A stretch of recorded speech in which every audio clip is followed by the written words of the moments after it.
Então, nós estamos aqui para a nossa quinta e última aula, que contemplará, que nós vamos falar um pouquinho sobre os 2 últimos capítulos da apostila de vocês, o 7º capítulo e o 8º, que tem os temas: a prática pedagógica, suas dimensões e desafios e os projetos pedagógicos em educação ambiental. Então, educação ambiental nas escolas. A educação ambiental na escola envolve todo o quadro de professores, funcionários e alunos.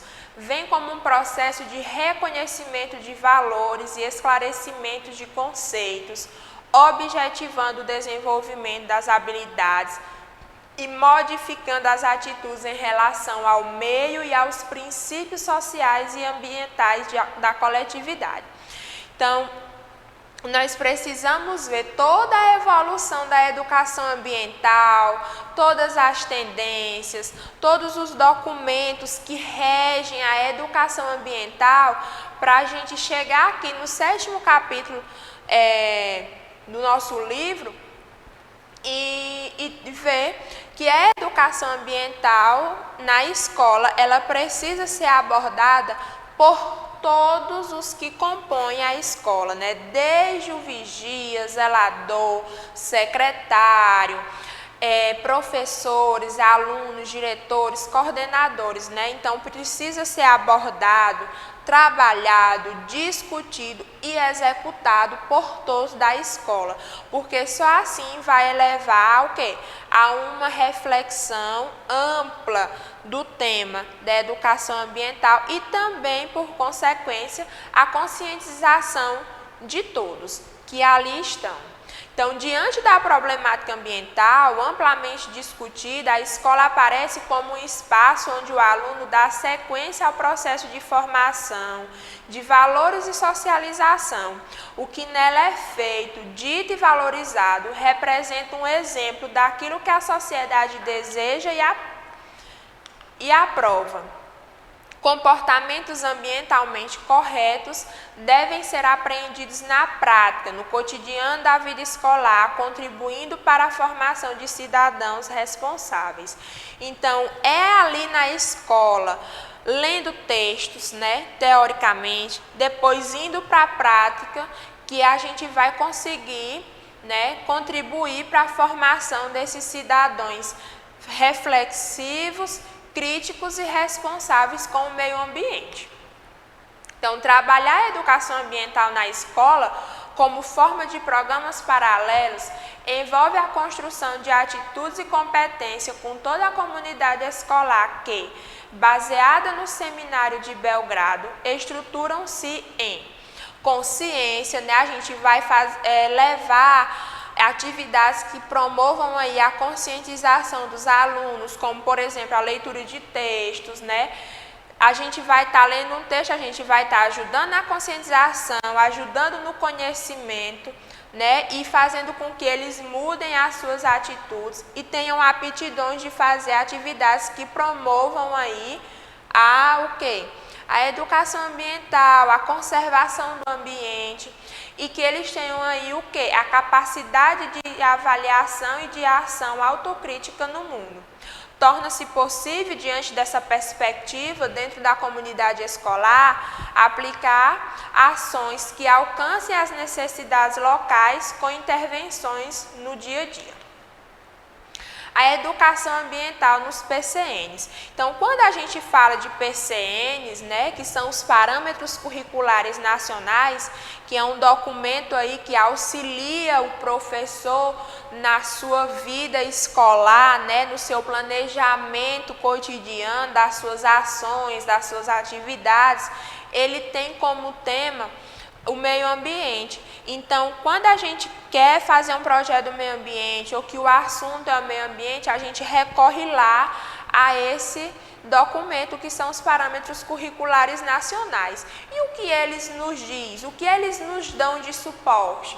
Então, para o PCN, o tema transversal meio ambiente, a principal função do professor ao trabalhar esse tema é contribuir para a formação de cidadãos conscientes, aptos a decidir e atuar na realidade socioambiental de um modo comprometido com a vida, com o bem-estar de cada um e da sociedade local e global. Para isso é necessário que, mais do que informações e conceitos, o educador trabalhe com atitudes, com formações de valores, com ensino e aprendizagem de procedimentos.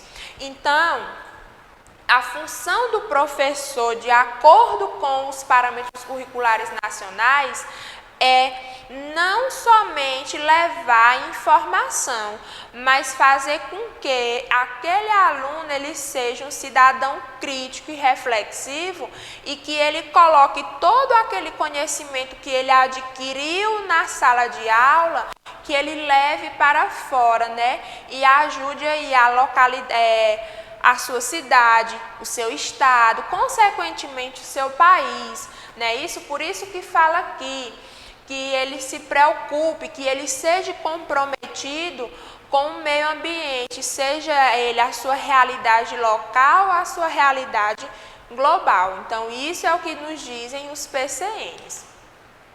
Então, de que forma o professor deve trabalhar para que alcance, né, essa perspectiva aí colocada pelos PCNs?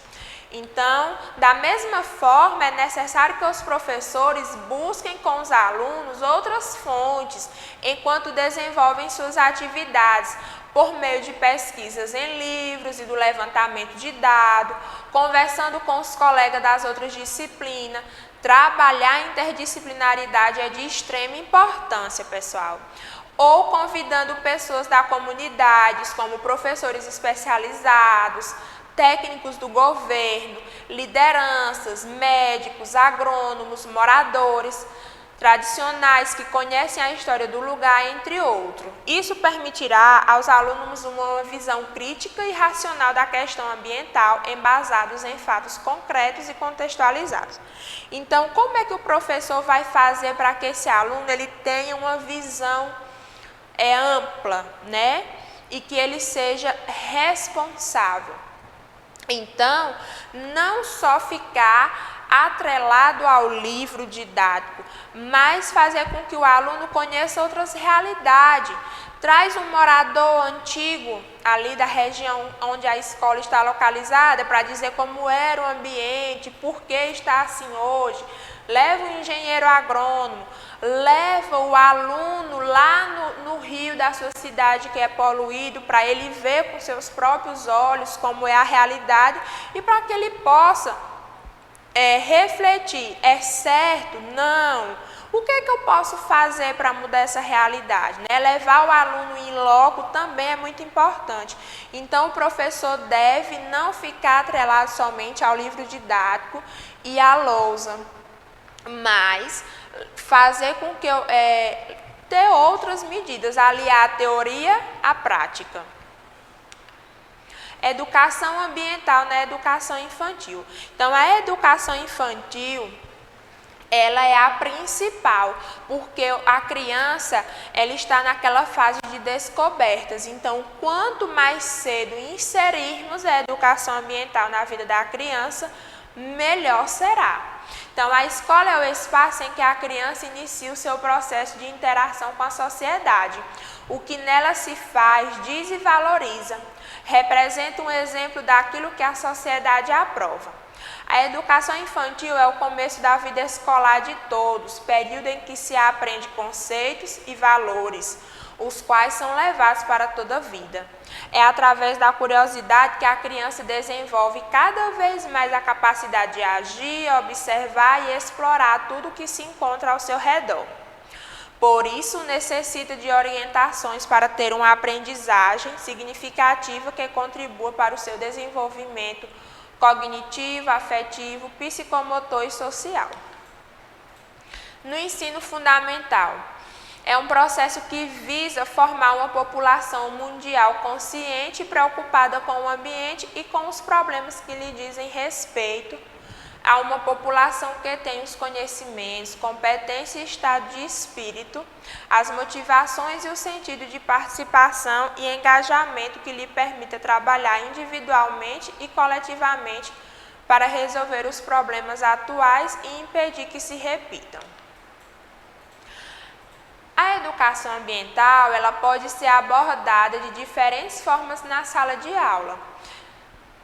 O professor ele deve utilizar metodologias criativas para obter a atenção e participação de todos os alunos, promovendo a conscientização ambiental. Então, quando se fala que o professor ele deve ter metodologias diferenciadas, né, isso, abordar diferentes formas, foi como eu falei anteriormente, não somente o livro didático, mas leva num parque da cidade, num rio, numa praça. Enfim, ele deve variar aí a sua metodologia, a sua forma de introduzir o conteúdo em sala de aula para que ele promova essa conscientização aí no aluno.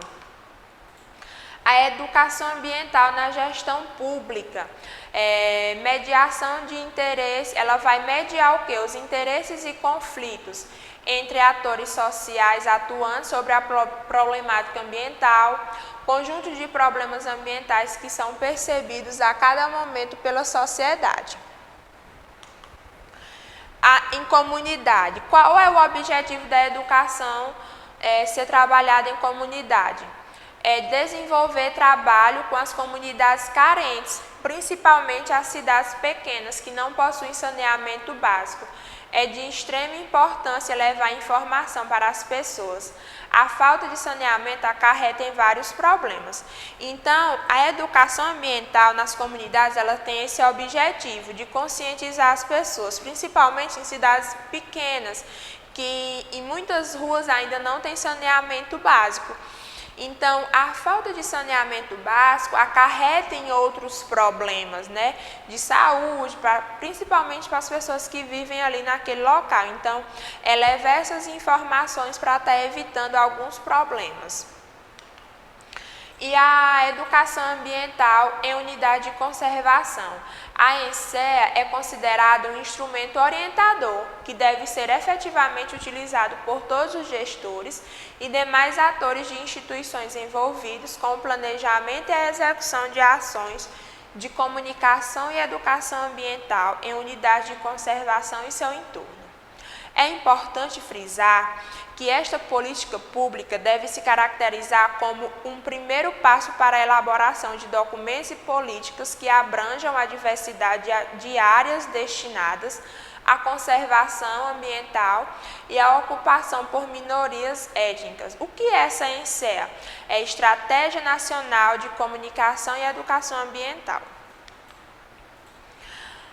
Nós temos aqui a metodologia e a elaboração da ENSEA, que ela é redesenhada e aprimorada constantemente pelos membros do grupo de trabalho e prover momentos de participação e envolvimento que abarquem a diversidade de sujeitos que pensam e atuam com a educação ambiental e com comunicação em unidade de conservações brasileiras. E temos também a educação ambiental nas gestões de água. Qual é o objetivo? Assegurar que a água, que é um recurso natural essencial à vida, ao desenvolvimento econômico e ao bem-estar social, possa ser controlada e utilizada em padrões de qualidade satisfatórios por seus usuários atuais e pelas gerações futuras em todo o território. Então, quando se fala em educação ambiental na gestão da água, é que as pessoas tenham água de qualidade e garanta água aí para as futuras gerações, porque a água ela é um bem essencial à nossa vida e de todos os outros seres. Agora nós vamos falar, para nós finalizarmos a nossa aula, sobre os projetos pedagógicos em educação ambiental. Então, a educação ambiental e os projetos na escola. A preocupação com o meio ambiente é um assunto que está sempre em discussão na sociedade atual.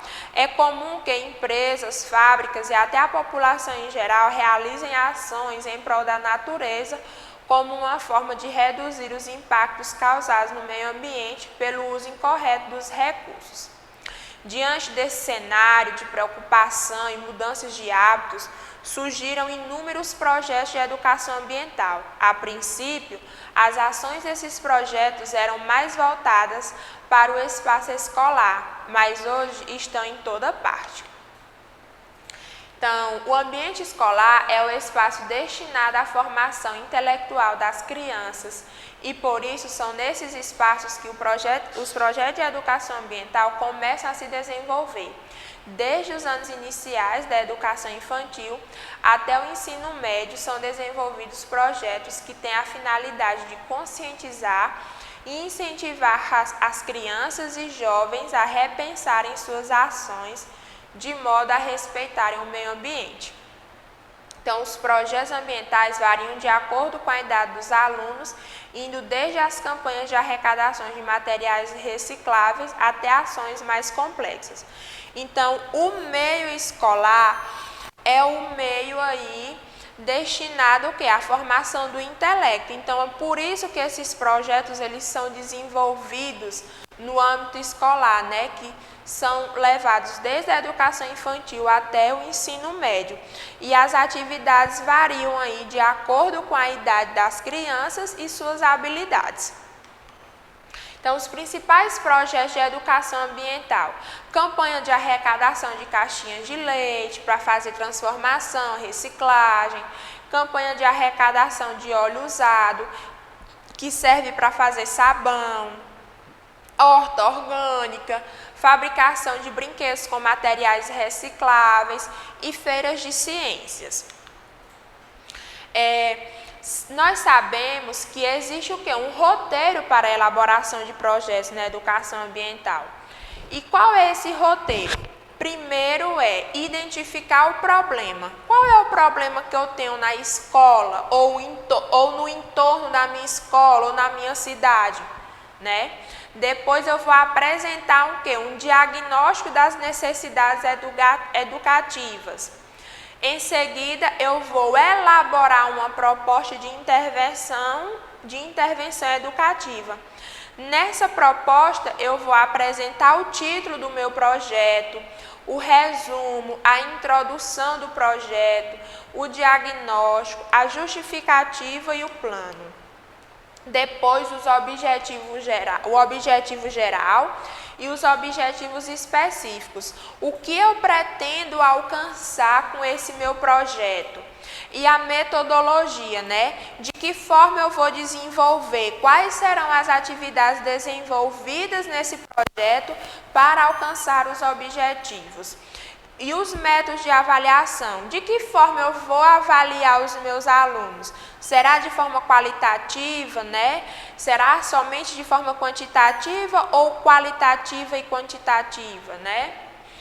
E o cronograma de execução, quanto tempo eu vou levar para desenvolver esse projeto? As referências, o que são as referências? Quais foram os livros que eu li, os artigos que eu li, para eu ter a minha fundamentação teórica do meu projeto? E o orçamento? O orçamento é o valor que eu vou gastar, é com papel, é com lápis, é com coleção, é cola, é tesoura. Então, tudo isso precisa ter no meu projeto. E nós estamos finalizando aqui a nossa aula, a nossa quinta e última aula. Contemplamos aí nessas 5 aulas todos os capítulos abordados na apostila. Qualquer dúvida, estou à disposição na plataforma. Fiquem bem e até uma próxima oportunidade.